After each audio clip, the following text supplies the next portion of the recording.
People who are really, truly, genuinely confident are kind towards others, and is tired of living the way I was living. Hi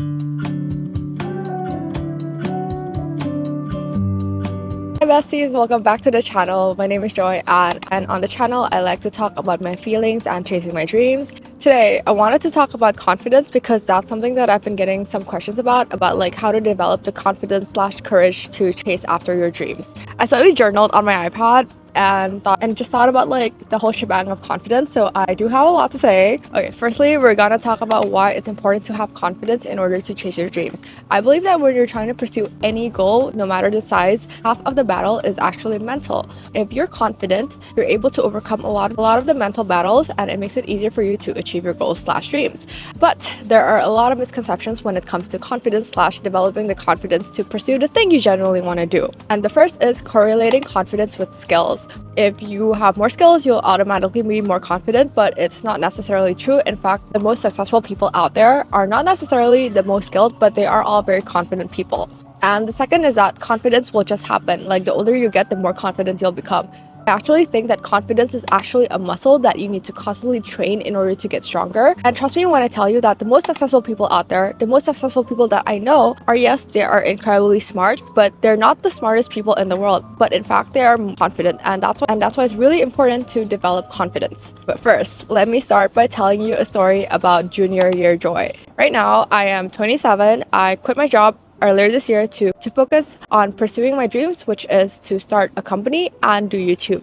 But before that, I spent 5 years living and working in corporate New York City, which also was my dreams, although they were very different dreams. But before that, when I was in college, I would say that I was quite different, especially the junior year version of myself. Junior year Joy could not get an internship. She hadn't found her style. She was not comfortable dressing up the way I would, which was like pink girly flowery dresses, and she constantly felt that everyone was smarter and more talented than her and everyone had it together but her. My junior year self would deny myself from opportunities. I thought that right after college I was just gonna go back home and work whatever job, because even though I always wanted to work and live in New York, I felt like I couldn't do it. I would say that a lot of it was due to the fact that my college self still had her identity rooted on results, rooted on school.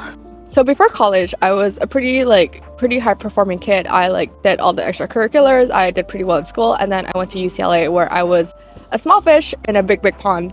And there I discovered that people were all smarter than me, better than me, and even when I did get an A, it would take me like 20 hours of studying, and some people I knew would like barely study and get A's, and it immediately made me feel really stupid. And so junior year Joy was really insecure, had confidence issue, and just was not comfortable in her own skin. I think it changed when I started talking to people I admired and people who I thought did well, and I realized that they were not necessarily like smarter than me or better than me, but what they were really confident, and they did not limit themselves. And what I started to realize was the bigger the stake, the more confident you need to be, and the more your confidence shouldn't rely on external metrics. And I think a lot of the push to become more confident was due to the fact that I was just tired of living the way I was living. I did not like myself very much, did not like the trajectory I was going, and I was really tired of watching people live out my dream life. And if it weren't for that realization in junior year of college, I would not have applied to the jobs I did during senior year. I would not have moved to New York, and I wouldn't have quit my job. So a lot of where I am in life right now is due to the reckoning I had in junior year, where I realized that I wanted to be more confident.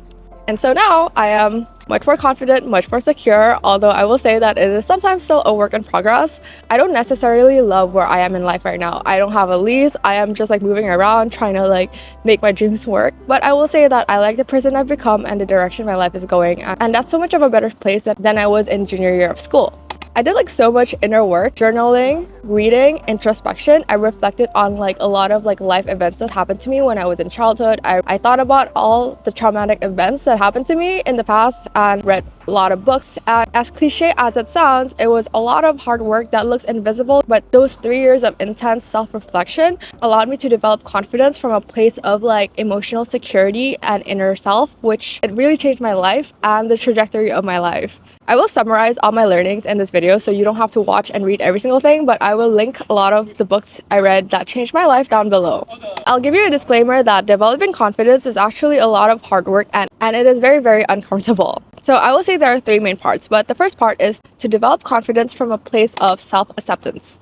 So it's accepting yourself for who you are and also developing a stronger sense of yourself. It's having a sense of self that is not made by your external achievements. You know how like when you introduce yourself nowadays, when you're in your 20s or 30s, whatever, you probably introduce yourself and talk about your job. I think like what I tried to do in those 3 years of like intense self-reflection was write who I was without the school I went to, with just who I was, the traits I had at my core. And listing it down explicitly allowed me to be more comfortable with myself. So the reason why I think it's really important to develop confidence from a place of self-acceptance instead of external metric is because if you peg your value on your external performance, it's really easy for someone to take away that confidence away from you. Just find someone who's better at you at that thing. And since it's a real life bestie, there will always be someone who is better at you. Even like the prettiest, most attractive, smartest people, there will always be someone who's better than them in some way. Even the like richest person in this world, they will not always be the richest person in the world. If you peg your confidence on your performance, it's so easy to get it taken away from you, and you can easily fall into this like hamster wheel of like trying to do external things, which can also be unhealthy and result in burnout. I think another thing that really helped me with self-acceptance or learning to really like who I am is actually by being kind towards others, by being kind towards my parents, my family, my friends. And I noticed that people who are really, truly, genuinely confident are kind towards others, and it's because they like themselves. And people who are mean-spirited, they're actually insecure and they actually don't really like themselves very much. The second is to put yourself in a challenging situation or uncomfortable situation where you will grow. And the key element here is learning to trust yourself. I think a lot of times we like to avoid reality, avoid challenges by staying in our comfort zone or delegating our big life decisions to other people by constantly asking people what they think. When you do that, you're actually not exercising your muscle to like face challenges. You need to see that you yourself are able to solve your own problems and that you can rely on yourself. And when you do that, you realize that you can trust in yourself. Believe it or not, like we don't inherently like trust ourselves. We need to earn that with ourselves. So I think that is also incredibly important. And I try to make sure that I do this by always keeping the word I say, whether it's to other people or to myself. So if I say that I am gonna spend tomorrow doing XYZ, I try to make sure that I do it. I don't overpromise, I don't underdeliver, because when you're able to trust yourself, you will naturally become more confident. But people who are not confident, they typically don't trust themselves because they have never gone through a crisis or they've avoided challenges a lot. And I would define challenge by putting yourself in a situation where the likelihood of success is pretty low. And the third is actually self-compassion, giving yourself grace to make mistakes and fail. When you accept that making mistakes, failing, it's all part of life and it doesn't really determine your value or worth as a human being, you're able to see things from like an open mind and you're no longer as stressed out or worried if things don't turn out the way you like. Because when you shift your focus from seeing life from a point of, oh my god, I just messed up, things are so bad, to like, it's okay, it's a learning process, it's part of life, you feel more comfortable with, especially when it comes to taking a leap or making a leap. The thing about chasing your dreams, no matter how big or small, it is inherently in itself taking a leap. And when you're able to have self-compassion, you don't let yourself be defined by your mistakes or flaws because you're able to forgive yourself for making those mistakes and flaws because you know that it's very human and part of life. And essentially, really, confidence is those three things: learning to accept yourself for who you are, striving towards that better, kinder version of yourself. And it's also learning to trust yourself. You don't have to have it all figured out, but you know that you're able to figure it out. And the third is self-compassion, accepting yourself, forgiving yourself for whenever you fall short or make mistakes or for when you did not know better. And when you become more confident and when you develop confidence like this, you start living in alignment with yourself, meaning what you say you want to do and what you actually do are on the same page, which I think is so incredibly important. And I think it's so essential in being genuinely happy and living life with meaning. If you say that you want one thing and you do something else, it's going to cause like an inner rift internally in your subconscious. And it's not going to make you very happy, especially not for a long time. It'll also improve your relationships because you show up and you know your self-worth. And not only is confidence essential for like better relationships, a better life, it's also so integral for like your long-term success. I would say personally for me, removing my identity from being smart and allowing myself to make mistakes has actually led to like a lot of better outcomes. I would not be making this YouTube video right now if I did not have this type of confidence because then I would be very critical of myself. Like if I put out a YouTube video and I rewatch it and I see that the audio is not so great or something's not so clear, I would just critique myself and it will not be good in a toxic cycle, and I don't think I would keep continuing making videos. But now I think This type of confidence has allowed me to look at my videos and be like, okay, the audio kind of sucks, but it's okay. I did not know better. I'll do better next time. People who are really loud, who always talk about their achievements, they're not genuinely confident people. People who are unkind, who are mean, they are also not confident people. They're all actually deeply insecure, and the reason why they do all those things is because they're actually not okay with themselves and they're looking for that external validation from someone else so that they feel more okay.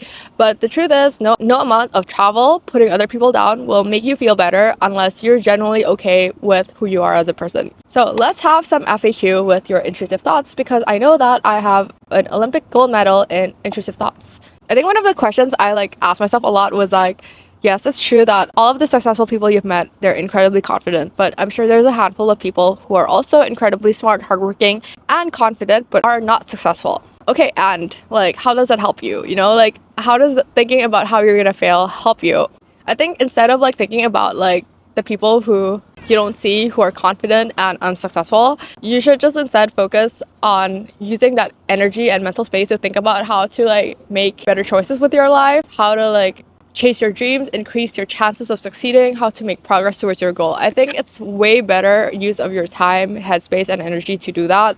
The second is skills are really important, Joy. Skills are so important. That's true. Skills are important. I never said it wasn't, but I would say that skills, it's only 50% of the game. The other 50% is confidence. It's a mental game. And most of the time when people fail, it's not the skills, it's the confidence. Because when you have confidence and you suck at something, you're able to continue doing it and improve. But if you don't have the confidence, if you've lost the mental war, then you don't have it in you to keep going, to keep improving. The third is, I am an imposter. Well, I don't know. I feel like everybody's just trying to figure it out. There's no such thing as someone who is an expert and knows everything. I'm trying to figure it out. I mean, I don't know where I'll be in a few months, but it's okay as long as you're making strides towards your goals and you're living in alignment.